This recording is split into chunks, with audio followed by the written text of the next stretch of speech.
Hi.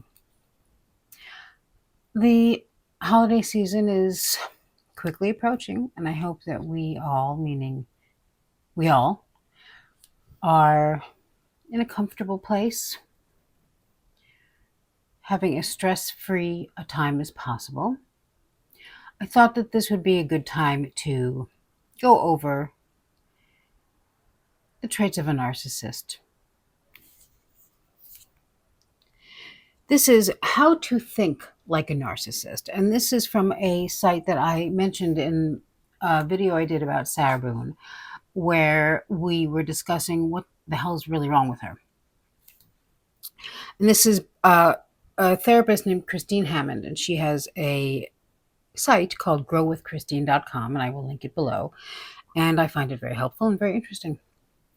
How to think like a narcissist.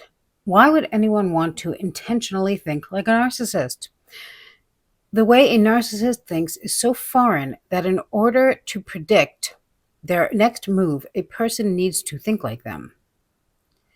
This is useful in divorce and civil litigation, contract negotiation, parenting and spousal dynamics, and team environments. Here are some of the common ways narcissists view themselves and others. 1. I am the smartest, most beautiful, most powerful person in the room. Philosopher René Descartes coined the phrase, I think, therefore I am. Narcissists don't have to be the best. They just think that they are the best. This arrogant attitude exudes an enormous amount of self-confidence, which is easily evident. Their thoughts become their reality, regardless of the truth. This is similar to the power of positive thinking. Thinking optimistically will bring the results they desire.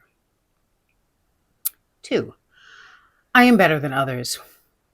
Narcissists are constantly comparing themselves to others in order to eliminate the competition. This is why they are dismissive of people they deem to be weak, because they pose no real threat to their superiority. Those marked for rivalry are met with a 1-2 punch. The narcissist uses their charming skills to lure them in closer, then attacks with surprisingly cutting remarks. The victim is caught off guard and is now easier to take down. 3. If I was ever wrong, I would apologize. One of the hallmarks of narcissism is a belief that they are always right. Apologies are non existent unless there is a direct and immediate benefit. But don't try to convince them of the payback, they must see it themselves. Remorse is viewed by narcissists as a sign of weakness, vulnerability, and even embarrassment. Since these characteristics are the Achilles heel of narcissism, it exposes their less than perfect status, they are avoided at all costs. 4. I have accomplished more.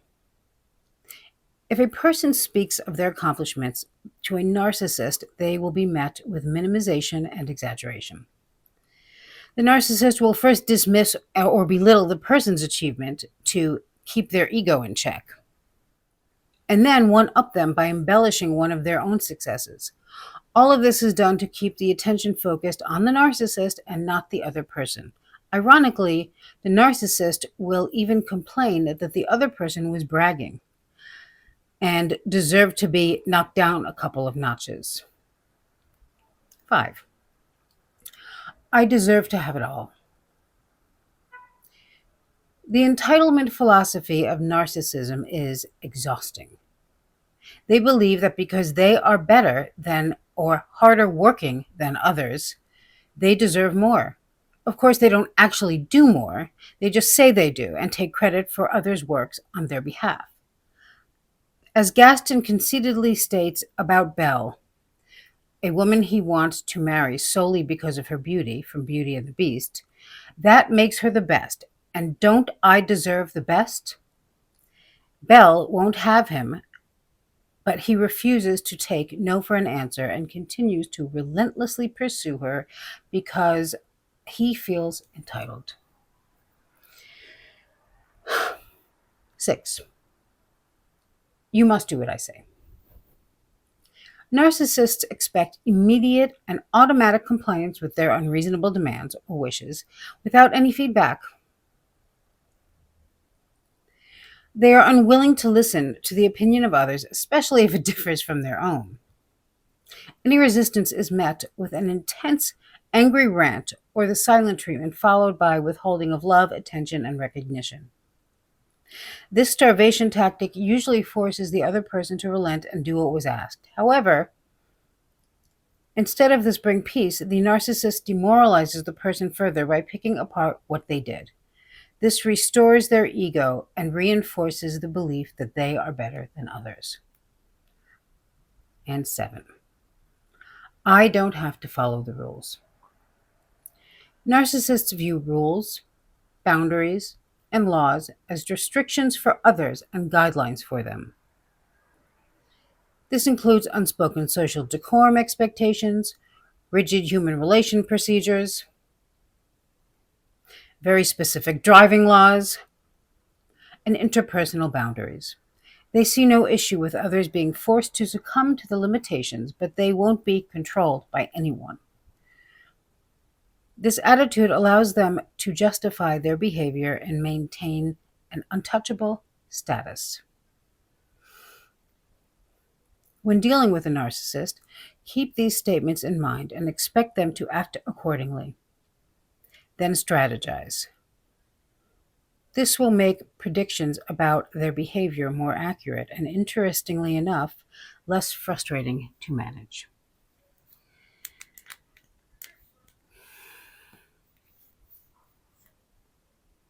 Well, I'm sure I speak for all of us when I say a certain someone comes to mind.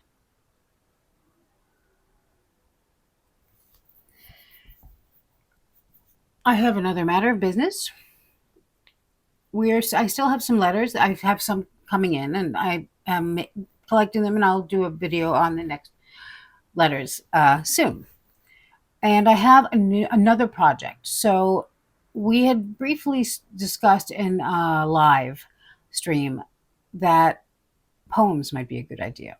So if you have a poem, possibly under, I would use the guideline of under 200 words possible. But, if you've got a flow going, what can we do? Send it to me in the comments. These are poems about Sarah Boone, of course. If you have a specific cadence you want, or you want to perform it yourself, you are to email it to dandtruecrime@yahoo.com.